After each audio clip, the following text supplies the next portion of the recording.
ಇಂದಿನ ದೈವಾರಾಧನೆ ಬಗ್ಗೆ ಇರುವಂತಹ ಟಾಪ್ 5 ತಪ್ಪು ಪರಿಕಲ್ಪನೆಗಳು ಯಾವುದೆಲ್ಲ ನಿಮ್ಮ ಪ್ರಕಾರ? 5ನೇ ಸ್ಥಾನದಲ್ಲಿ ಉಡುಗೆ ತೊಡುಗೆಗಳ ವಿಚಾರ. ಓಕೆ.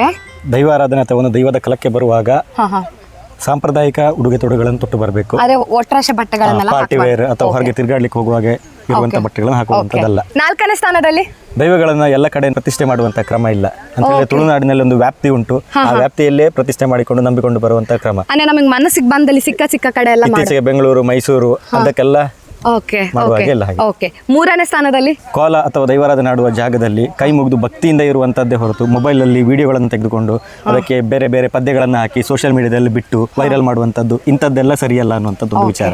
2ನೇ ಸ್ಥಾನದಲ್ಲಿ ದೈವಾರಾಧನೆ ವಿಚಾರದಲ್ಲಿ ಸ್ಟೇಜ್ಗಳಲ್ಲಿ ಆಗಿರ್ಬೋದು ಅಥವಾ ಮೆರವಣಿಗೆಗಳಲ್ಲಿ ಆಗಿರ್ಬೋದು ಅದರ ಬಣ್ಣ ಹಾಕಿ ಕುಣಿಯುವಂಥದ್ದು ಆ ರೀತಿ ಎಲ್ಲ ಮಾಡುವಂಥ ಲೆಕ್ಕಾಚಾರ ಇಲ್ಲ. ಅದು ದೈವದ ಕಲದಲ್ಲಿಯೇ ಆಗುವಂಥ ವಿಚಾರ ಅದು. Okay okay okay. 1ನೇ ಸ್ಥಾನದಲ್ಲಿ ದೈವಾರಾಧನೆ ಅನ್ನುವಂಥದ್ದು ಹೆಚ್ಚಿನವರು ಜಾನಪದ ಕಲೆ ಅಂತ ತಿಳ್ಕೊಂಡಿದ್ದಾರೆ. ಅದು ಜಾನಪದ ಕಲೆ ಅನ್ನೋದಕ್ಕಿಂತ ಅದೊಂದು ಆರಾಧನಾ ಕಲೆ ಅಂತ ಹೇಳ್ಬೋದು. ಅಂದ್ರೆ ಫೋಕ್ ಡ್ಯಾನ್ಸ್ ಅಲ್ಲ ಅಂತ. ಅಲ್ಲ, ಅದಕ್ಕೆ ಇಂಥದ್ದೇ ವರ್ಗ ಅಂತ ಉಂಟು, ಅವರೇ ದೈವಾರಾಧನೆ ನಡೆಸಬೇಕು, ಇಂಥ ಜಾಗದಲ್ಲಿಯೇ ನಡೆಸಬೇಕು ಅನ್ನುವಂಥದ್ದೊಂದು ಲೆಕ್ಕಾಚಾರ ಉಂಟು. ಅದು ಜಾನಪದ ಕಲೆಗಿಂತಲೂ ಆರಾಧನಾ ಕಲೆ ಅದು. ಇದೇ ತರ ಯಾವುದೆಲ್ಲ ತಪ್ಪು ಪರಿಕಲ್ಪನೆಗಳಿದೆ ಅಥವಾ ತಪ್ಪು ಅಭಿಪ್ರಾಯ ಇದೆ ಅಂತ ಕಮೆಂಟ್ ಮಾಡಿ ತಿಳಿಸಿ.